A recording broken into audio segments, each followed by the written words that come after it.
So I've been doing the best I can for, I think this is like 8th take now, and I've gotten to the point of just getting to recognizing that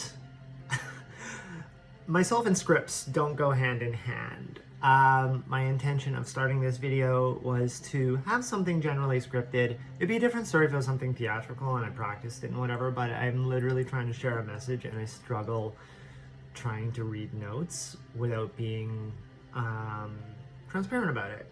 So I would like to just preface this video by openly saying that it might seem like I've got a bit of a different tone or my attention might not be on the camera because I'm literally trying to read something while articulating it. It feels very awkward for me because I like to add color and context to many details that I have. And I'd still like to try to stay on point too, mainly because it's an incredibly busy day. And that said, here we go. Today is the International Transgender Day of Visibility. It's been going on since 2009, right, as an annual event, right, and it's dedicated to celebrating trans individuals and also raising awareness of discrimination faced by trans individuals worldwide. Aside from that, though, it's also celebrating their contributions to society. As a matter of fact, that it started, right, by a trans activist because of a lack of recognition by the LGBT community, right, citing frustration that the only really well-known trans-centered day at the time was the International Trans Day of Remembrance, which is a day, a very valid day, let's not take anything away from that, that mourns the murders, right, and violent crimes against trans individuals, but not acknowledging and celebrate, right, the good things, right, and just acknowledge and celebrate the living members of the trans community. A trans person doesn't become valid after they're taken off the map, right? And so a day like this is incredibly functional to equity. So Trans Awareness Week, for example, leads into the Transgender Day of Remembrance, right? And there's and that's an annual event, and the Trans Day of Action is a recurring event in New York City only, and so the former is educational and the latter is localized. And I use quotes when I say education because the principle is well-meaning, absolutely. The depth of the impact, though, might not be as far-reaching as necessary. I don't even want to say desired, but as necessary. And the reason for that is that the ones who are truly open to education, they're not the ones that create the greatest harm. People who are open to education are like, oh, I didn't understand whatever, right? And then there's others who just have no interest in hearing. And that is where harm sits. So visibility and awareness, such as a day like today, yes, they create ground for improved equity and gender diversity, and it can't stop, no question.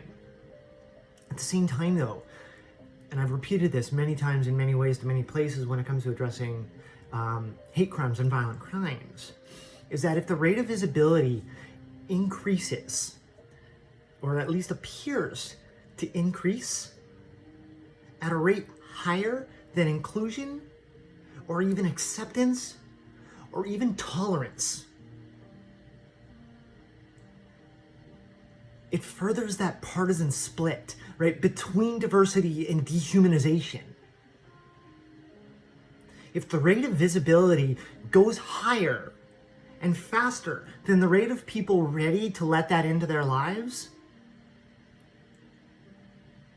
that's why violence and hateful attacks become more and more frequent. It's like shooting fish in a barrel.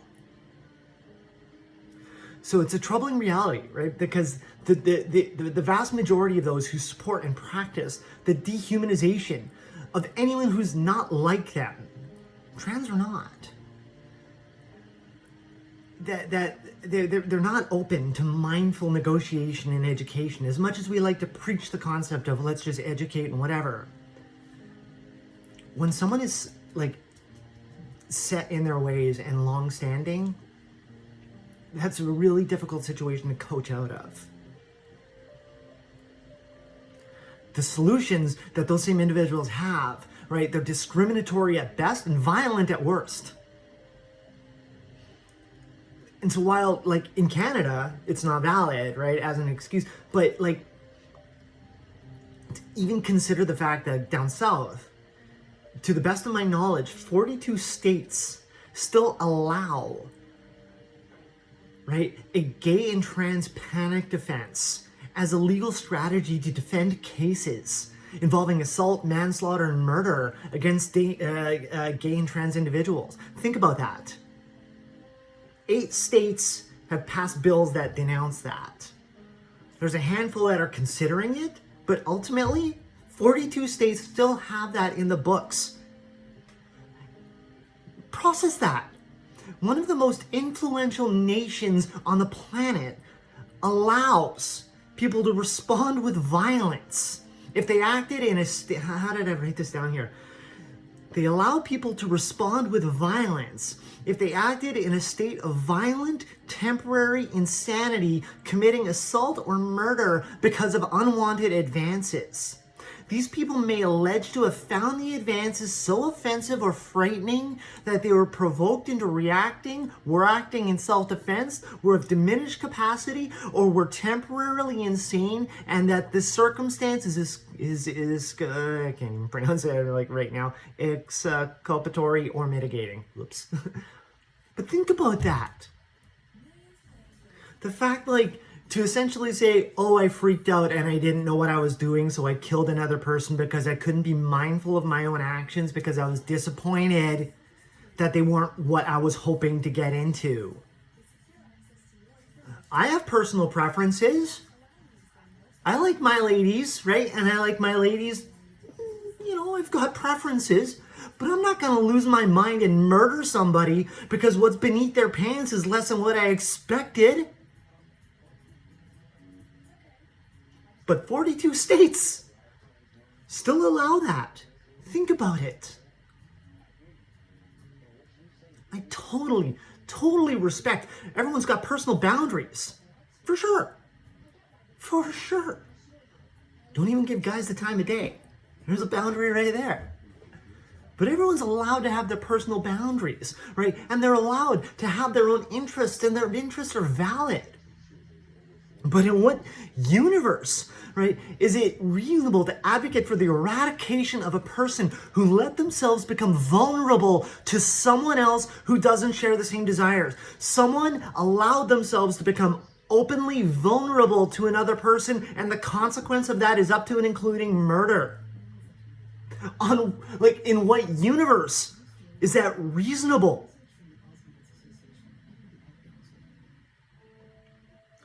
I bring this up, even though I'm mentioning the states, I bring this up because the social behavior of the US is so strong that it influences the social behavior, right, of other democratic nations like Canada. And just the concept of that behavior alone is justifiably so distressing to countless trans individuals worldwide. That's why there is a common debate as a trans individual if you need to tell a date or someone you're interested in or a partner, whatever, to disclose with them your bits and pieces. I see both sides of the argument. And it sucks that it boils down to safety. It's not necessarily about matching needs. Because if it wasn't for the fact that the response and the reaction is just violent,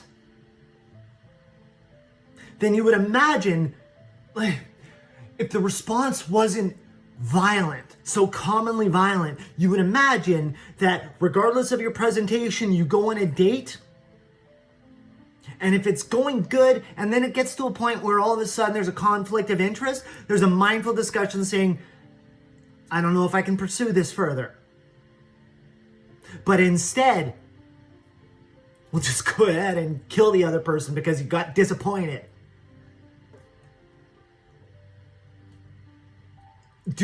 At what point does anyone else need to go ahead and open up about how they take care of their bits and pieces, or how large or how small their, whatever, right? Like, how often does that need to be disclosed in any other circumstance? It never does.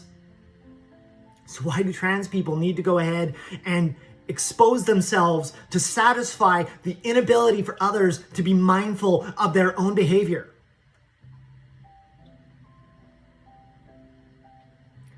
And that goes back to the visibility versus the tolerance. More and more people, and especially younger trans individuals, are getting that courage and their own vulnerability to allow themselves to come out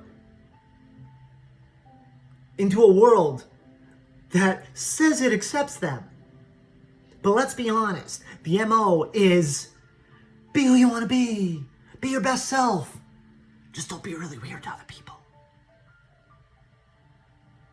And for people to buck that trend and still have to suffer the consequences because of other people's inability to maintain their own mindfulness and maintain their own emotional capacity of disappointment or just curiosity, to put it as a lack of a better word, it's nuts. When visibility increases but the support of it is going at a slower pace, the violent responses increase because of panic and fear. Using again the US as another example, just recently there have been states that have raced essentially as fast as they could to eliminate trans women from sports and obligate trans men to compete with women. I don't even want to discuss how those athletes, especially the elementary, high school, college, how they're supposed to prove their gender. Think about it. Think about how proving that gender is.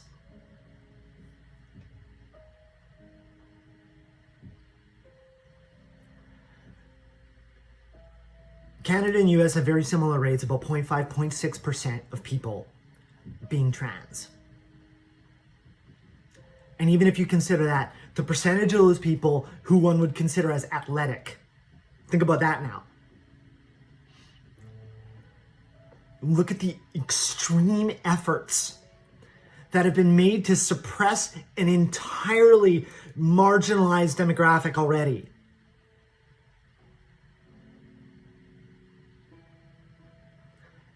And it's not even considering the rest of the world. J.K. Rowling, good example, recent history. So today, about visibility, if this is to celebrate the contributions of trans individuals in our society, I bring challenges. One, if you're trans, celebrate yourself, period, full stop. Full stop. Celebrate yourself for the steps that you've taken to allow yourself to live with authenticity. I was saying to a friend of mine yesterday, and I've said to many people, I cannot describe the pressure that has come off my own life as soon as I adopted the idea of fuck it. I'm me, period. Period. I am me. This is me. And to break the concept of having to match an expectation of a profile. To break the concept of needing to present myself in a way that satisfies the needs of other people. Nothing has been more freeing than the moment that I said, get out of the way. Here I come. Here I come. Not, here I go, I've practiced hard enough to be what you want.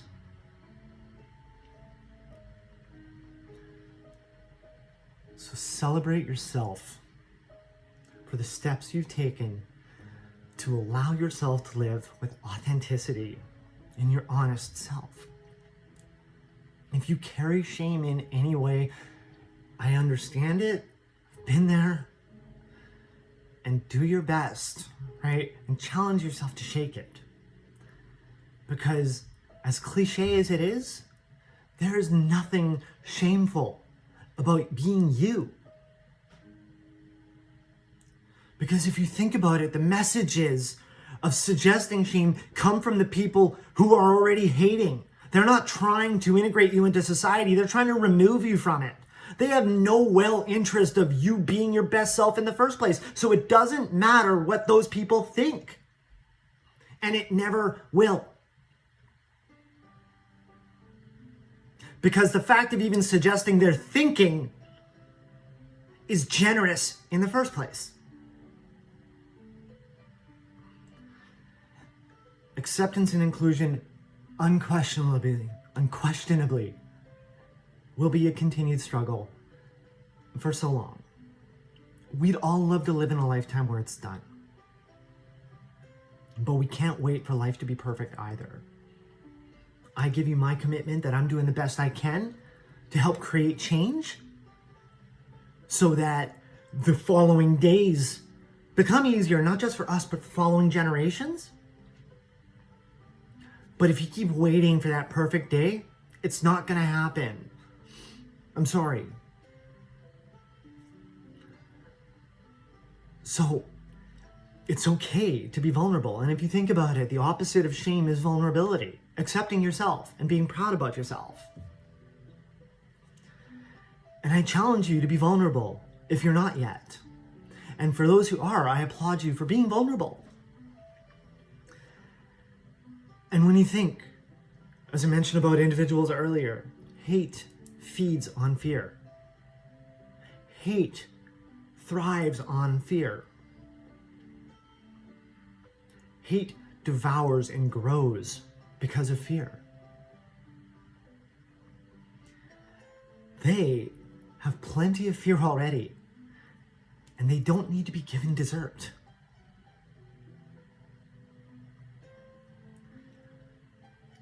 For others, if you know someone who is trans, please understand how important meaningful allyship is. And take those words and let them sink in. Meaningful allyship. Not friendship, not camaraderie, allyship.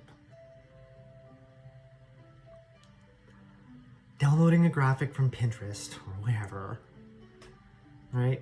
And reposting it on social media may seem like it's supportive. But if it starts and ends there, it's truly causing more harm than good. For context, if you did that and provided me with the concept that you've got my back, but then the reality is that I need to scratch and claw and beg and bang the door to get that help when I need it, but you weren't prepared to do that. You just thought that it was an important day to go ahead and be like, yeah, trans people are out there, and carry on to do whatever, without supporting authentically and meaningfully the message that you're promoting. You let me down significantly by teasing me with an asset that never existed in the first place. That's called performative activism. Slacktivism, if you want to say that too. Posting something because it's cool or trendy, or if you don't do it, you feel you're going to get repercussions because of that, but actually don't authentically mean to embrace the validity of it, is dangerous. It is dangerous. Soak that in. Awareness of gender diversity is a continued effort. There's no question about that. So one little thing, like I said, on social media might be well-intentioned, And if that's everything you've got for the day, then I applaud that.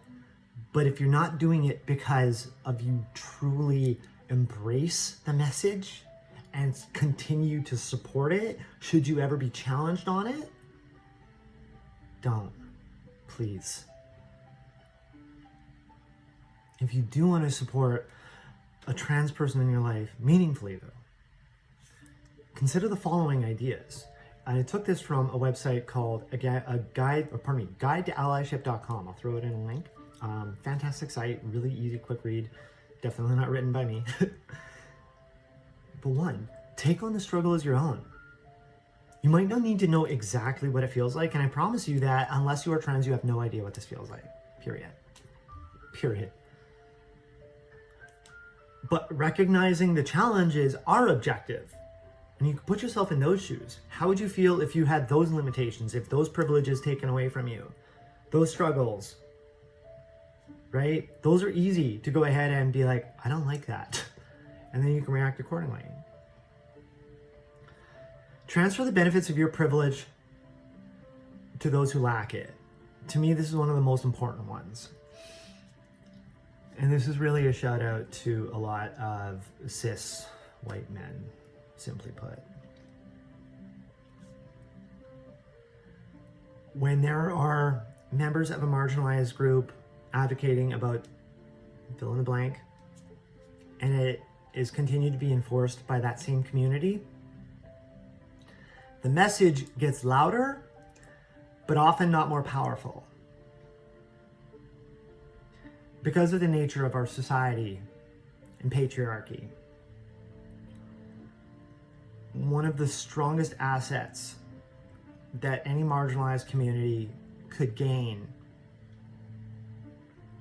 is the meaningful voices from white, cisgendered, heterosexual men.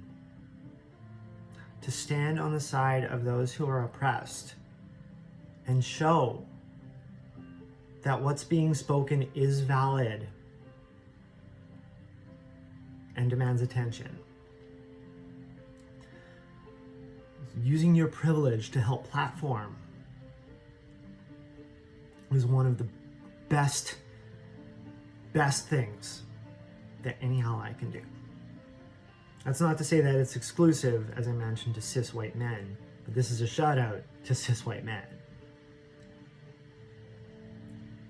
But everybody who has the opportunity to use their privilege, whether it's by being part of a platform or being in a demographic or so on and so on, you know, whether they're good with networking or whatever, using your ability to communicate the message and say through you that you want this message heard as well, so powerful.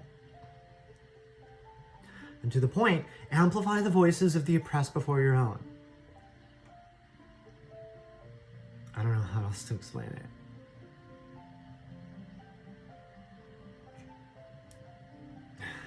I don't know how else to explain that. Acknowledge that even though you feel pain, the conversation isn't about you. It's actually another shout out to cis white men. You have everything. Shut up. Seriously, in a past life before... No, seriously, you have everything. Shut up.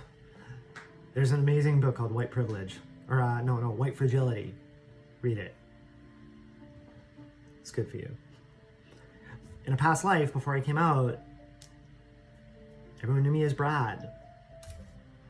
I came out on my 39th birthday, so in the morning of my 39th birthday, what everyone would have known of me would have been a white, athletic, 39-year-old Canadian male, top of the food chain. And I've said it before, but literally top of the food chain. I had every privilege I could have wanted. So shut up and help. Stand up even when you feel scared. To me, this is huge. Supporting a trans person doesn't make you gay. Or supporting a trans person doesn't make you gayer. Supporting a trans person doesn't automatically mean that you're trans too. but supporting a trans person or any other marginalized individual, and if anyone ever challenged you on that, is scary because it feels like your own values are now being questioned and torn. But if you're authentically supporting that person in the first place, it should be just as easy to tell that bigot that these values are meaningful and are worth attention. It seems scary, and for everyone to overcome that and be able to is fantastic, and thank you for everyone who does. Own your own mistakes and decenter yourself. It's okay to screw up. But allyship isn't about your effort. Okay? It's okay to make mistakes, but it's not about how good you did or how bad you did. It's about trying, learning, and continuing. And understand that your education is up to you and no one else. I, for example, will be happy to answer questions and help educate. It's also not my responsibility to be the walking encyclopedia 24/7. And it's for any type of advocacy, any type of support. Many people in a life, mine, right, or in a past life, I should say, or just an extension of life, or however you want to phrase it, that if they were suffering mental health issues, for example, I would do the best that I can without directly probing. But after learning what some things are that they're dealing with, I would do the best I can to research and understand so that I'd be prepared should situations like that arise in the future. And I continue to do that. That it was important to me to know to be ready instead of trying to already help somebody in a moment of trauma or crisis, and then also expect them to have space to share how to handle the situation. Those are all great examples of how to be a strong ally. If you want to be supportive in general, regardless if you know trans individuals or not, or if you're trans or not, right? But you believe and you truly desire improving visibility and creating greater equity. If you want to be supportive in general, please consider, as I mentioned, the above points. While doing your part, how did I put it? Please consider the above points while doing your part to help advance the visibility of trans individuals and the acknowledgement of gender diversity. One of the easiest things to do is to adopt introducing your pronouns in your bio and email signature. So easy, so simple, so powerful. A very simple yet incredibly powerful message of acknowledging gender diversity is real, gender diversity is valid, and it's included in your life, speaks with amazing potency. Whether it creates an icebreaker for somebody in your own network, if it sends a message to your peers that you support diversity and inclusion, or if it subconsciously encourages a safe space to those around you about how everyone's uniqueness is valid, right? An action like that is a rocket boost for the visibility of trans individuals. It is a rocket boost for the visibility of trans individuals. So that last part, especially, please forward it to everyone that you can think of. Your peers, your social networks, your employers. If it's not a policy currently working in your workplace or active in your workplace, I should say, please ask for it to be introduced because you find the validity in it. Depending on the size of the workplace, you might have people who've just been looking for a reason to finally come out. Feel comfortable. It does an excellent job at also showing business partners that you're in touch with the world.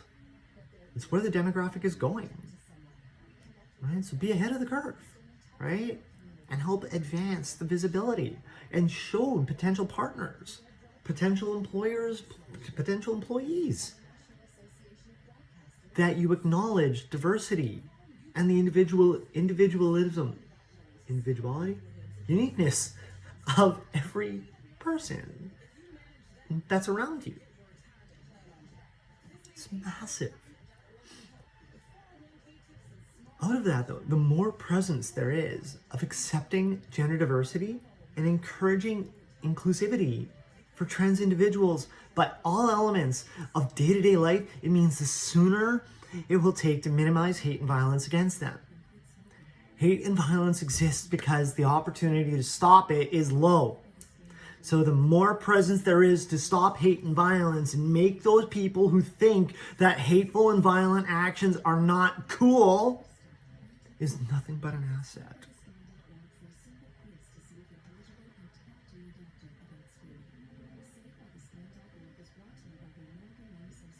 Today being the Trans Day of Visibility is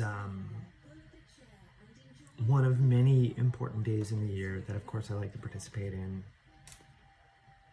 And I'd like to thank you for taking the time to watch this. I want to thank you in advance for hearing this message. And I especially want to thank you in advance and applaud you for the efforts that you've done to promote this message and encourage visibility for trans individuals in your own life. It means lots to myself, and I could speak on behalf of trans people worldwide that your assistance to improve visibility